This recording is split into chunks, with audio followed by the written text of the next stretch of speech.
नमस्कार। मैं कमलेश कबीर आपका एक बार फिर स्वागत करता हूं इस नए एपिसोड में। आज के इस एपिसोड में हम बात करेंगे बिहार के चुनावों से संबंधित। इस वक्त राहुल गांधी और तेजस्वी यादव वोटर अधिकार यात्रा निकाल रहे हैं। तो अगर हम देखें इसमें नीतीश कुमार को, तो आज जो है वो नया डेवलपमेंट होता है। नीतीश कुमार ने मुस्लिम समुदाय की टोपी नहीं पहनी। अब उसके बाद जो है वो चर्चा का विषय बना हुआ है कि नीतीश कुमार नरेंद्र मोदी की राह पर चल रहे हैं। तो अगर आप इसको नरेंद्र मोदी की राह से अगर जोड़कर देखते हो तो मुझे लगता है कि शायद जो है वो गलतफहमी हो जाएगी। क्यों? क्योंकि नीतीश कुमार अगर नरेंद्र मोदी की राह पर चलने की कोशिश कर रहे हैं तो आप देखिए उनका स्वास्थ्य जो है वो इस वक्त किस तरीके का है। तो अब सवाल यह है कि अगर यह गठबंधन जीतता है, क्योंकि लगातार भारतीय जनता पार्टी ये कह रही है कि वो नीतीश कुमार के नेतृत्व में ही चुनाव लड़ेगी, लेकिन सवाल ये खड़ा हो जाता है कि क्या नीतीश कुमार इस पद को संभालने के लायक उनका स्वास्थ्य है या नहीं है। दूसरी तरफ आज के इस जो टोपी नहीं पहनी गई उसको लेकर विपक्ष भी हमलावर है, क्योंकि विपक्ष को एक बार फिर मुस्लिम तुष्टीकरण की राजनीति करने का मौका मिल गया। तो समुदाय विशेष को खुश करने के लिए, क्योंकि विपक्ष को जो है वो इस तरीके के मौके की तलाश होती है, तो आज बैठे बैठे नीतीश कुमार ने ऐसा मौका दे दिया। लेकिन दूसरी तरफ जहां हम बात करते हैं आरजेडी और कांग्रेस पार्टी, तो इस वक्त दोनों जो पार्टियां हैं वो एक साथ कंधे से कंधा मिलाकर चल रही है।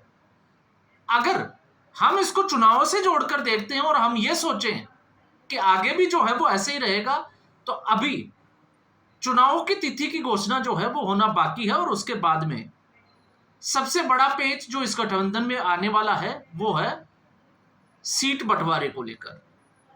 और आप तय मानिए, आप चाहें तो मेरे जो मैं अभी बोल रहा हूं इस वीडियो पे हम चुनाव तिथि की घोषणा के बाद में फिर एक बार चर्चा करेंगे। और ऐसा मैं क्यों कह रहा हूं, अब आपने देखा होगा तेजस्वी यादव ने दो बातें बोली है इस पूरे वोटर अधिकार यात्रा के तहत। अब मुझे नहीं पता कि जितने भी जो राजनीतिक विश्लेषक है उनका उस तरफ ध्यान गया है या नहीं गया। एक, राहुल गांधी को पीएम बनाना है। तो राहुल गांधी को पीएम बिहार के विधानसभा चुनाव से किस तरीके से बनाया जा सकता है, आप जरा सोचकर देखिए। क्योंकि पीएम बनने के लिए आपको लोकसभा चुनाव जीतना होता है, और इस वक्त बिहार में विधानसभा चुनाव है, और राष्ट्रीय स्तर के मुद्दे जो है वो अलग होते हैं और क्षेत्रीय स्तर के मुद्दे अलग अलग होते हैं। तो ऐसी स्थिति में अब आप क्या सोचते हैं मुझे नहीं पता, लेकिन एक तरीके से अगर हम देखते हैं तो ये साफ और सीधे तौर पर नजर आता है राजनीतिक अपरिपक्वता। अगर यही बात आपने देखा होगा जब इंडिया अलायंस बना, तो इंडिया अलायंस जब बना नीतीश कुमार के नेतृत्व में, तो लालू यादव ने एक बात बोली थी कि राहुल गांधी को दूल्हा बनाने का समय आ गया। तो अगर लोकसभा चुनाव से उस संदर्भ में अगर हम देखते हैं तो फिर वो बात जो है वो समझ में आती है। तो फिर सवाल ये है कि आखिर तेजस्वी यादव ने ऐसा बोला क्यों। तो तेजस्वी यादव ने ऐसा इसलिए बोला क्योंकि इस वक्त राहुल गांधी जो है वो वोट चोरी का मुद्दा उठाए हुए हैं, और बिहार में क्षेत्रीय मुद्दा जो है वो अभी भी राहुल गांधी क्षेत्रीय मुद्दे से बहुत दूर है, और ये कांग्रेस पार्टी की दूरगामी सोच को बताता है, और ये उसको भी बताता है जिसकी हम चर्चा करते हैं। और ये आपको पता होगा जब महाराष्ट्र का विधानसभा चुनाव परिणाम आया, उसके बाद 28 नवंबर को सीडब्ल्यूसी की मीटिंग हुई थी कांग्रेस पार्टी की मुंबई में, और उसमें मल्लिकार्जुन खड़गे जो कांग्रेस पार्टी के अध्यक्ष हैं उन्होंने भी यही कहा था कि केंद्रीय स्तर के जो मुद्दे हैं इस राष्ट्रीय स्तर के वो अलग होते हैं, और क्षेत्रीय स्तर के मुद्दे जो हो अलग होते हैं। तो राहुल गांधी ने एक बड़ी गलती की थी, और राहुल गांधी की गलती ये थी, हरियाणा का विधानसभा चुनाव हो या महाराष्ट्र का विधानसभा चुनाव हो, लोकसभा चुनाव में जो मुद्दा चलता आ रहा था राहुल गांधी ने उसी मुद्दे पर चुनाव लड़ने की सोची, और क्या हुआ, हरियाणा विधानसभा चुनाव जीता हुआ जो है वो कांग्रेस पार्टी आ गई। फिर महाराष्ट्र में क्या हुआ आपने देखा, झारखंड में हेमंत सोरेन कर गए, कांग्रेस पार्टी क्या किया वो आपने देखा होगा। कश्मीर में क्या हुआ वो भी कांग्रेस पार्टी का हश्र, तो आपने समझ लिया होगा, क्योंकि कांग्रेस पार्टी चाहे वो जातिगत जनगणना का मुद्दा हो या आरक्षण का हो, कांग्रेस पार्टी यहीं पे अटकी रही। तो अब ऐसी स्थिति में एक लोकसभा चुनाव के 1 साल बाद राहुल गांधी अभी भी लोकसभा चुनाव 2024 पर अटके हुए हैं। तो फिर सवाल यह उठता है कि क्या बिहार की जनता जो है वो राहुल गांधी को लोकसभा चुनाव के वोट चोरी के मुद्दे पर वोट करेगी, या फिर कांग्रेस पार्टी को कांग्रेस पार्टी के विजन के आधार पर बात करेगी? आप खुद सोचकर देखिए। अब ऐसी स्थिति में मैं इसलिए कह रहा हूं क्योंकि जेडीयू और भारतीय जनता पार्टी का जो है वो अभी गठबंधन है। दोनों पार्टियां जो है वो अपनी योजनाओं को लेकर चुनाव में जा रही है। तो क्या कांग्रेस पार्टी इस तरीके का कार्यक्रम बनाएगी? तो अभी कांग्रेस पार्टी उससे दूर है। इसलिए मैंने कहा है कि अभी जो है वो चीजें जो दिख रही है वो वाकई में होगी या नहीं होगी, ये आने वाले समय में पता चलेगा। इसलिए मैं इस बात से जो है वो बचता भी हूं। आपने देखा होगा जब तक चुनाव की तिथि की घोषणा ना हो जाए, और चुनाव के दिन से ठीक 15 दिन पहले तक कौन कौन से मुद्दे चल रहे हैं, क्योंकि नैरेटिव जो है वो मुद्दे हैं वो हर 10-15 दिन में बदल जाते हैं, और इसके कई उदाहरण जो है आप और हम उनके ऊपर चर्चा कर सकते हैं।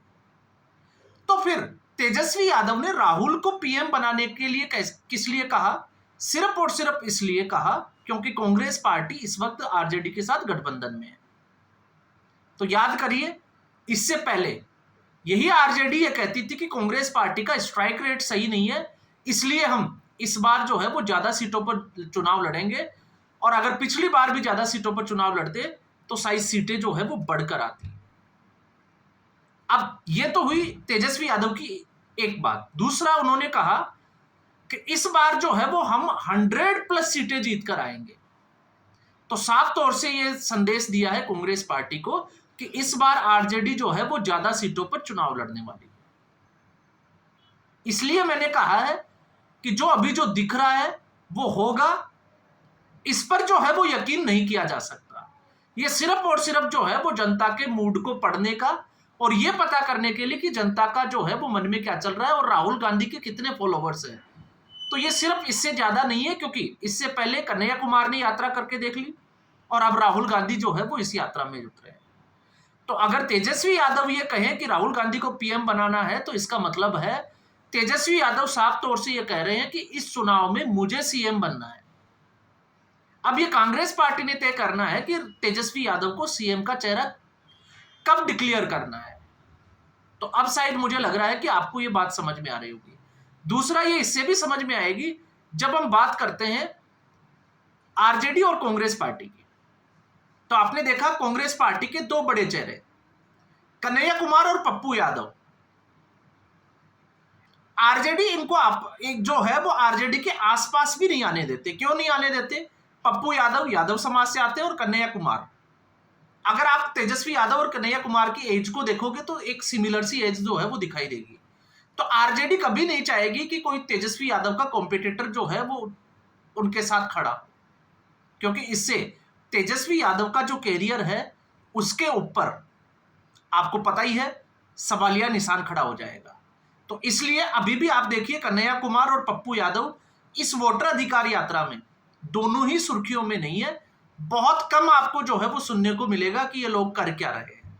तो इस वक्त तेजस्वी यादव जो है वो ड्राइविंग कर रहे हैं, और राहुल गांधी उस मुद्दे के साथ बिहार के चुनाव में उतरे हुए हैं जो मुद्दा देने वाला था उस व्यक्ति के खिलाफ एफआईआर हो चुकी है, और उसके खिलाफ एफआईआर हुई है।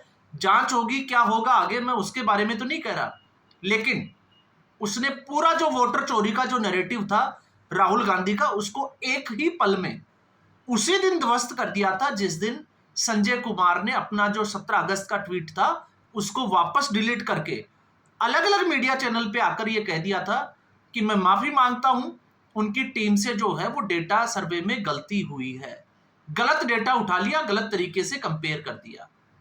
तो अब राहुल गांधी अगर ये सोचते हैं कि वोट चोरी का इस मुद्दे को उठाने से बिहार की जनता इस वक्त उनको प्रधानमंत्री बना देगी, तो इसके लिए फिर कांग्रेस पार्टी की सोच ये हो सकती है कि शायद बांग्लादेश के जैसे हालात बने, लेकिन ऐसा जो है वो देश भर में देखने को नहीं मिला। तो फिर आपको समझ में आएगा कि बिहार की राजनीति अभी जो है वो जैसा चल रहा है वैसी चल रही है। प्रशांत किशोर जो है वो सुर्खियों में है। वो इसलिए सुर्खियों में है क्योंकि अभी Bharatiya Janata party full fledge तरीके से चुनावी मैदान में उतरी नहीं है।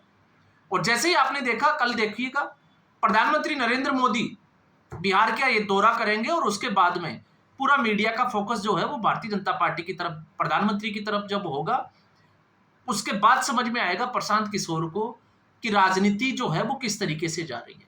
तो इस वक्त मुझे लगता है किसी भी पार्टी के बारे में कुछ भी कहना जो है वो गलत होगा।